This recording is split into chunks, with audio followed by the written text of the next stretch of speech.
Alright guys, how you doing? Hayzink here, welcome back to the channel for another Street Fighter Duel video. So in this one we are going to be taking a look at the final end basically of the Akuma event. It's not quite the end, I mean we have got like Shura Trial, another day? How long's left of this one? Let me see. Made the board. What does it even tell you? I can't even remember. I think it's a day. Pretty sure we've got a day left of this, and then we've got 2 days left of Gen, so 3 days left of this event in total. Other than missions, which will give us beads and stuff, and this Cycle of Fate is pretty much the last thing that we could really sink our teeth into. So I did this earlier today, go through it, I'll talk about my thoughts around the event, and yeah, if there's anything you learn from the Cycle of Fate, like the maze in the middle, then fair play, but we'll have a look at that now. So here we are, starting off where we left off last time. I mean, there's quite a few rewards still to be able to get from like this final part that we're doing, you know.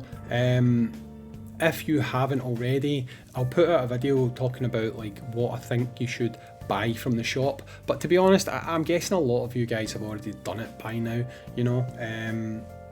Maybe you've spent your currency, maybe you've held on to your currency. Got absolutely no idea if people would have held on to it at this point. I feel like maybe you would have been spending it as you go. But the two tickets, or the two sets of tickets we're going to get from this event here, and from the remaining missions, which I'm going to go out on a limb here and say that I don't actually think all free-to-play players will get. It seems unlikely because there is things attached to it, like certain scores, and like I know on my free-to-play account I can't get them all. There's certain things like scores attached, there's also things like spend X number of beads, and to get the beads you will have had to have actually got the other missions that gave you beads, you know, so it might be difficult for free to play to get all of these tokens. I regret quite a bit using my tokens as we go.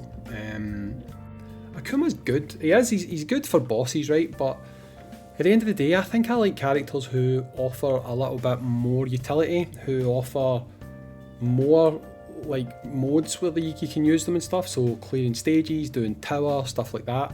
And for me, I don't think Akuma is that. He will do great in bosses, don't get me wrong, but we're obviously going to get more characters that come later, and maybe saving those tickets would have been the best option. Even today, when I got my 10 tickets, I was thinking to myself, I should save these, I should, and then immediately I went away and spent them. Silly boy, silly boy. I'm also now at the point where I really want to get the aura. I've still not got the aura. I really want to get the aura. There's only like 2 chances left to get the aura.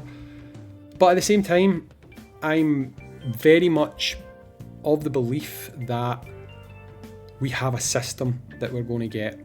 And it was hinted to me that I'm right as well. It wasn't flat out confirmed, but it was said that how I suggested this game is going to work was most accurate.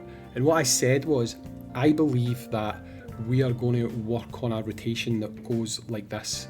We'll have 2 more, I want to call them off event units. So think Kami, think Poison, or as we're going to get upcoming, Vega, and the new Chun-Li.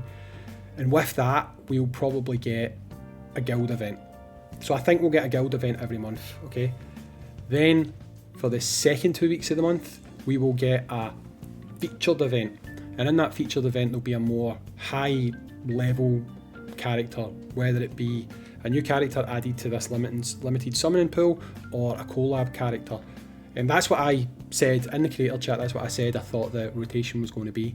And the reply I got in there was what I described. It was fairly accurate.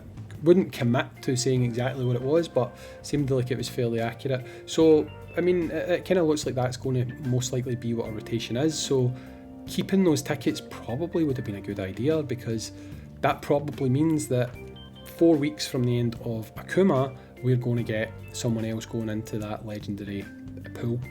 And who it's going to be is, I don't want to say baffling, but it's like, who is it going to be? Because if Vega is going to go into the normal divination pool, which, going with what I said and it being confirmed that that was most accurate, it does look like that is definitely more or less what's going to happen with Vega. So 2 weeks after that, we're going to get a new character that goes into the special summoning pool, and it's like, who could it be? I mean, it could be Goken. That's who one of the people it could be. Maybe it could be one of these mythical characters that are kind of crossover type characters, but not actual collab characters. So someone like maybe potentially Pharaoh Sagat or something like that. Keep him for a more rare summoning pool. And then the following month maybe we'll get standard Balrog, you know. So maybe standard Sagat, standard Balrog and standard Vega will just be added to the normal pool, and they're going to keep the more unusual characters like Yakuza Ken and Witch Jury and stuff like that, make them the summonable characters in the special summon pool. But then at the same time, we're also going to get Dante coming out, and Dante is going to come out, I think. No one said whether I'm right or wrong here. There was no even a hint towards it, right? But I've got a little bit of thinking man's logic going on with regards to Dante. The game right now is at, I want to say, a peak, right? I'm not saying it won't grow. That's not what I'm saying at all, right? But obviously, within the player base, there's certain feelings about certain things, and that might potentially have an impact on how many new players come along.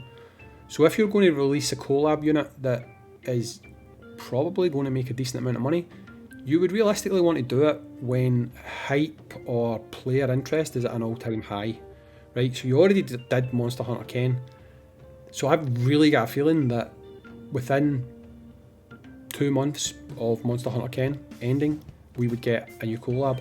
So I'm actually personally thinking that either at the end of this month or the end of next month is when we'll probably receive Dante. Again, that's not confirmation or anything, that's just me using logic of player numbers are still high. Release a unit that's got a lot of interest, while player numbers are high, you're going to make a lot of money.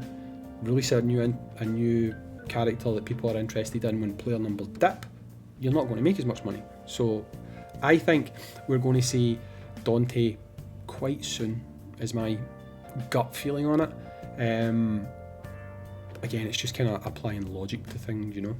But anyway, so this event overall, I really do wish I'd saved my tickets. I do regret that. I can't go back in time now and do anything about it. I'm also not picking up the daily tickets anymore, mainly because if Vega is going to be added to the standard divination pool, I want to keep as many opportunities to summon him as possible, because obviously, just like everyone else, you need to get him to SS before he's going to be viable on your team builds. Now, clearly the main difference with regards to a character like Vega, if he does go into the standard divination pool, is yes, it's probably going to take you a lot of summons to get the unit maxed out. However, you can use things like your diamonds, you can get lucky, pick him up in standard summons, you can get lucky and pick him up in shards. So if you have held on to all those things, you could get lucky and you could get that unit, right? I haven't held on to those shards. I'm starting to now, but obviously there's not a lot of time. Vega is probably, when I outlined the thing I was talking about a minute ago of what I thought the progression tree was going to be in this game. So remember, event, which is this one. This is the hype event, right? Following the hype event, you would get your more, I want to say, basic event, which would be your guilds, your 2 new characters, maybe 3, whatever, that drop. And then 2 weeks after that, you would get your hype event again. So that means Vega's going to come after this. I mean, I thought that anyway, right? But Vega will most likely release after this event ends. So this today is Friday, the 60th. It'll probably come on Thursday or Friday next week is basically when we can more or less expect Vega Chun-Li to be added as a legendary. And maybe they'll add another character. It's not been said, but I mean, maybe they'll add a standard character that will go into the standard pool, who actually knows. But that's it for this one, so we'll end here, and then we'll teleport back to here. And that is Cycle of Fate done. What could I guide you on there? Like, to be honest, if you guys get stuck in the maze, you could obviously see the maze, see how to clear the maze. If you used your tickets, I hope you got lucky. If you are someone who's saving your tickets, smart. I think that's a smart move to make.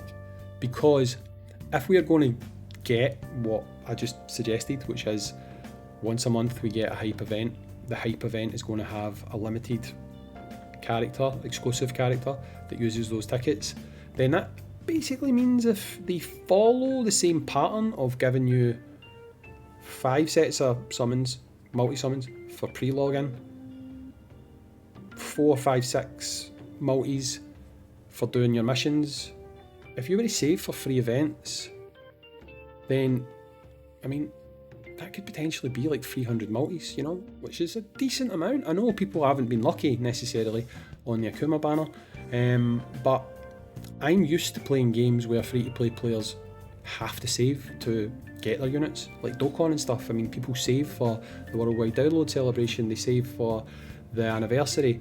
Okay, yes, on those, while you're trying to get the new hype unit, you tend to get a lot of other good units, so I guess it makes it a lot more viable to save.